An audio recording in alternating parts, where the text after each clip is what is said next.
Want to turn old Minecraft builds into a now versus then edit? Well, you've come to the right place. You might have seen now versus then or then versus now edits like these.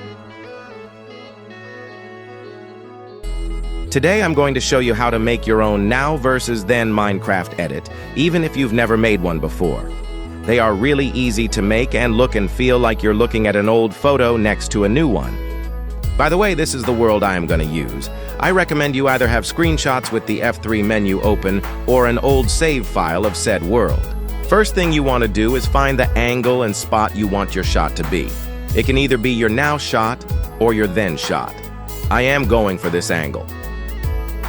You should also decide on what time your edit is in.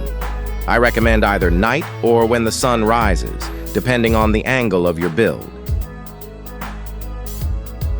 Now it's time for you to record.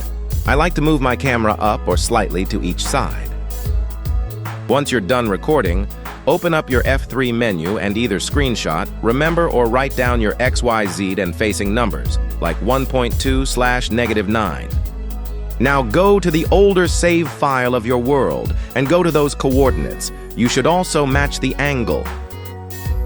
Now record your second clip with the same angle and coordinates. Editing time, this takes the most time. First thing you want to do is put both clips together. After that, add a few filters, make your then side look older and look nostalgic. Do not go overboard. A few filters are perfect. If you want, you can add a short glitch transition in between the clips. Bonus tip, use music that feels like your edit and sync the beat drop or the part of the song you want to the transition. I feel like music makes edits reflect their emotion more deeply. There you go.